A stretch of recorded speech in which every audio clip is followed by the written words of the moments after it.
جناب قاسم اپنے باپ کو یاد کر کے رو رہے ہیں، روتے روتے روتے روتے گھر آئے۔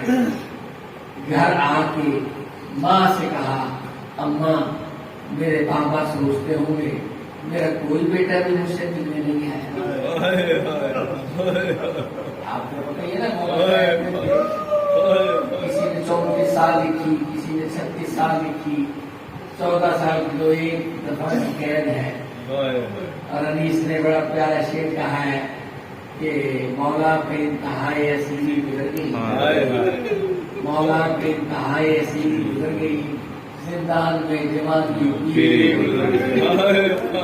سارے جوانی زندان کھا گیا، سارا بڑھاپا زندان کھا گیا۔ سوچے تو صحیح، 34 سال قید رہے ہیں، اس کی زندگی میں بقایا قید کی بس مومنین کرام، جناب قاسم نے ماں سے اجازت چاہی۔ روایتوں میں ہے کئی بیٹے چلے لیکن نہ کوئی ماں تک پہنچا، نہ کوئی گھر۔ کیسا صبر ہوگا ماں کا کہ بیٹے جاتے رہے، وہ برداشت کرتی رہی، ایک بیٹے کے بعد دوسرا، دوسرے کے بعد تیسرا۔ جناب موسیٰ کاظم علیہ السلام کی یہ بیٹے جناب قاسم کے نام کی نسبت سے یہ بات پیش کر رہا ہوں۔ چلتے چلتے ہلا پہنچے، کہتے ہیں ہلا کی مسجد میں وہ اس کے پاس جا کر رکے اس انداز میں کہ ان کے لیے رہنے کو جگہ نہیں تھی۔ اس کا انداز یہ تھا کہ وہ مسجد میں بیٹھ کر جب سب لوگ چلے جاتے اپنے مولا کو یاد کر کے چھپتے چھپتے روتا، بس مولا موسیٰ کاظم علیہ السلام کو یاد کر کے وہ رو رہا تھا۔ انہوں نے جب روتے دیکھا نا، یہ سمجھ گئے جو رو رہا ہے ضرور کوئی نرم طبیعت بس ویسے تو جاننے والی ہستیاں ہیں، ہمارے سمجھانے کے لیے یہ باتیں ہوتی ہیں۔ تو مومنین کرام، جب انہوں نے الفت محسوس کی نا، انہوں نے بھی وہاں رات رکی۔ جب رات رکے تو اس نے پوچھا کہ اے بچے تو یہاں کیوں رہ رہا ہے، تو اپنے گھر کیوں نہیں جاتا؟ تو آپ نے فرمایا میں مسافر۔ آپ سنیں گے غربت اس کا کہا میں مسافر ہوں۔ اس نے کہا وطن کون سا ہے اور کس خاندان سے ہے، ذات کیا ہے، وطن کیا ہے، بس یہ فکرہ سننا تھا۔ ماں کی نصیحت یاد آئی، یعنی سادات کے بچے ماں کیسے نکالتی تھی، کیسے غربت تھی۔ ماں نے سمجھا کے بھیجا تھا جو وطن پوچھے کہہ دینا غریب الوطن، جو خاندان پوچھے اسے سادات نہ بتانا، اسے بتانا نہیں ہے کہ اسے پتہ لگ گیا تو تجھ پر ظلم کرے گا۔ مومنین کرام، اسی طرح انہوں نے چھپایا۔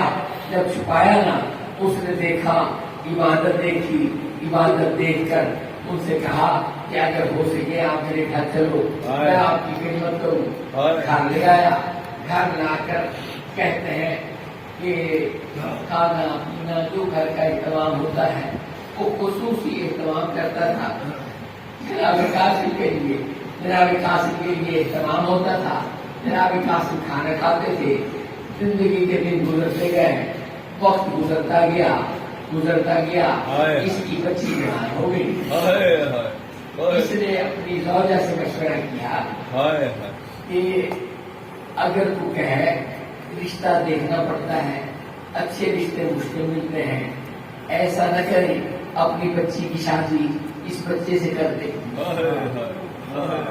اس نے کہا ہم خاندانی لوگ ہیں، کیسے شادی کر دیں جس کے نہ خاندان کا پتہ ہے، اس کے کسی چیز کا پتہ ہی نہیں ہے، نہ کوئی ماں نہ کوئی باپ، ہمیں کچھ علم نہیں ہے، اس سے اپنی بچی کیسے بیاہ دے؟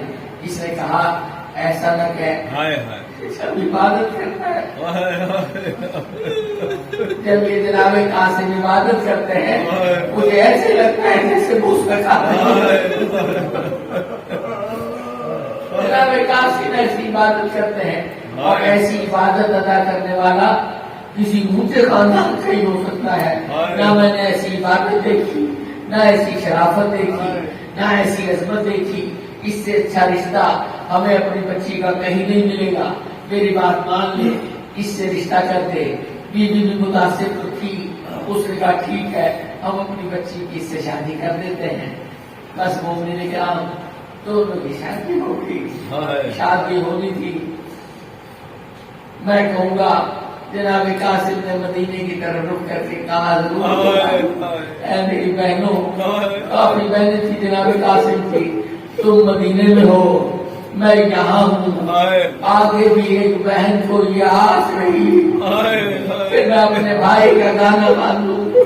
ایک بہن کو یہ آس رہی میں پلو بدھائی لوں، میں اپنے بھائی کے ساتھ شادی میں جاؤں. تم بھی بہنیں ہو لیکن اس میں اور مجھ میں بہت فرق ہے. اس کی آس ٹوٹ گئی، اس کی شادی نہ ہو سکی. مجھے اللہ تعالیٰ سے شادی ہو رہی ہے، بس میں تم تک پیغام نہیں پہنچا سکا. بس مومنین کرام شادی ہوئی، اللہ نے بچی دی. جب مولا نے بچی دی نا، بچی بڑی پیاری تھی. بچی پڑھنے لگی. جب وہ لگ بھگ 3-4 سال کے قریب ہوئی، 3-4 سال کے قریب ہوئی تو کہتا ہے پتہ نہیں کیا بات، پیار بہت زیادہ تھا بچی کے ساتھ. ایک دفعہ نا اس کے نانا نے بازار سے بالیاں لا کر اس کے کان میں پہنائی. بس بالیوں کو پہننا تھا. جناب قاسم نے رونا.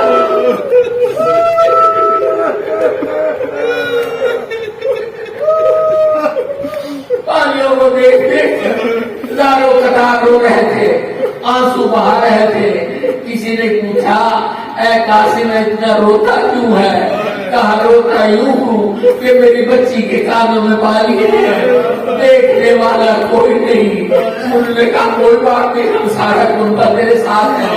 قاسم کا رونا نہ تھما. اللہ جانے قاسم کے ذہن میں کون سی باتیں آ رہی تھی، اس کے کان آ رہے تھے. کہتے ہیں کہ جناب قاسم کی بچی جب 3-4 سال کی ہوئی نا، یعنی اس کی عمر جناب سکینہ کی عمر کے قریب ہوئی. کہتے ہیں اکثر جناب قاسم اپنی بیٹی کو گود میں اٹھا کر گھر سے لے جاتے. برقع سر پہ ہوتا. 3-4 سال کی بچی، ماں بھی کہتی، جناب قاسم کہتے ہیں ہمارے برقع لازمی ہے.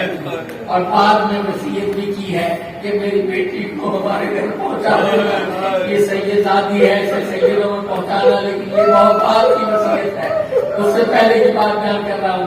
گود میں اٹھا کر لے جاتے، دور جنگل میں جا کے ٹیلے پر بیٹھ جاتے، بچی کو سامنے بٹھا لیتے.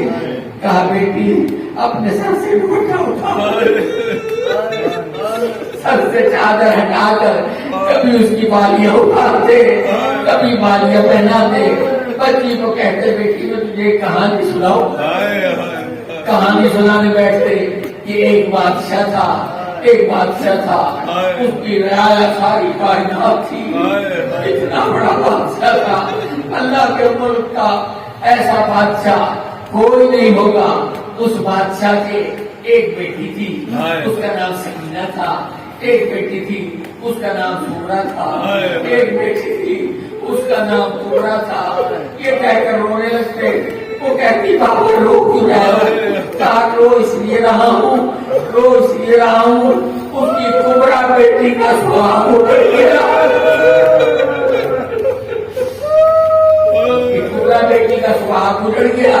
اس کی سگرا میری بیٹی جو تھی وہ مدینے میں تنہا رہ گئی، اور جو اس کی چھوٹی بیٹی تھی جس کا نام سکینہ تھا، وہ سکینہ بابا کے ساتھ آ گئی. لیکن وہ بادشاہ مارا گیا.